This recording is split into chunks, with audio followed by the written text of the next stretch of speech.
13 नवंबर को उत्तर प्रदेश की 9 विधानसभा सीटों पर उपचुनाव का मतदान होना है। इससे पहले बड़ी खबर सामने आ गई। सपा मुखिया अखिलेश यादव ने यूपी की सभी 9 सीटों पर अकेले चुनाव लड़ने का ऐलान कर दिया।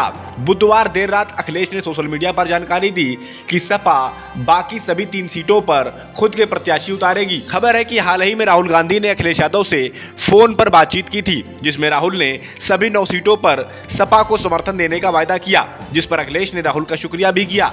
हालांकि यूपी कांग्रेस अध्यक्ष अजय राय ने इसकी जानकारी न होने की बात कही। जाहिर है कि इससे पहले सपा मुखिया ने 6 सीटों पर अपने प्रत्याशियों का ऐलान कर दिया था।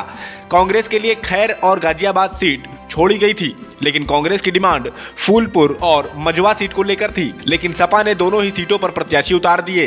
तो वहीं समाजवादी पार्टी महाराष्ट्र में भी 15 सीटों पर चुनाव लड़ना चाहती थी, लेकिन जिस तरह कांग्रेस ने यूपी में सभी 9 सीटों पर समर्थन दे दिया है, उससे इस बात के पूरे आसार हैं कि सपा ने महाराष्ट्र में कम से कम सीटों पर चुनाव लड़ने पर सहमति जता दी है। यानी इंडिया गठबंधन एक नए एजेंडे के तहत चुनाव में उतर रहा है, और वह एजेंडा है जो जहां मजबूत वहां अकेले चुनाव लड़े। बहरहाल सपा मुखिया ने बुधवार देर रात सोशल मीडिया प्लेटफॉर्म एक्स पर लिखा कि बात सीट की नहीं जीत की है। इस रणनीति के तहत इंडिया गठबंधन के संयुक्त प्रत्याशी सभी 9 सीटों पर समाजवादी पार्टी के चुनाव चिन्ह साइकिल के निशान पर चुनाव लड़ेंगे। कांग्रेस और सपा एक बड़ी जीत के लिए एकजुट होकर कंधे से कंधा मिलाकर खड़ी हैं। इंडिया गठबंधन इस उपचुनाव में जीत का नया अध्याय लिखने जा रहा है। वहीं अखिलेश ने यह भी लिखा कि कांग्रेस के शीर्ष नेतृत्व से लेकर बूथ स्तर तक के कार्यकर्ताओं के साथ आने से सपा की शक्ति कई गुना बढ़ गई। इस अभूतपूर्व सहयोग और समर्थन से सभी 9 विधानसभा सीटों पर इंडिया गठबंधन का एक एक कार्यकर्ता जीत का संकल्प लेकर नई ऊर्जा से भर गया।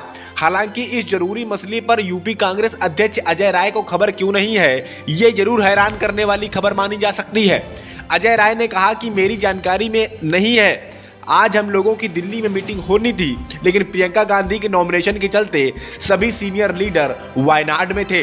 देर रात लोग लौटे हैं। हम लोग अगले दिन बैठक करेंगे। इसके बाद कांग्रेस अपनी स्थिति स्पष्ट करेगी। समझना जरूरी है कि यूपी की सभी 9 सीटों पर कांग्रेस ने भी अपनी तरफ से तैयारी पूरी कर ली है। पार्टी ने कई सीटों पर सभाएं तक कर ली हैं। उपचुनाव और विधानसभा चुनाव में इंडिया गठबंधन की एकता और नया एजेंडा भाजपा के लिए परेशान करने वाली बात हो सकती है। अखिलेश और राहुल की बॉन्डिंग का सामना कैसे कर पाएगी भाजपा, ये तो वक्त बताएगा, लेकिन फिलहाल मौजूदा राजनीति काफी दिलचस्प हो चली है।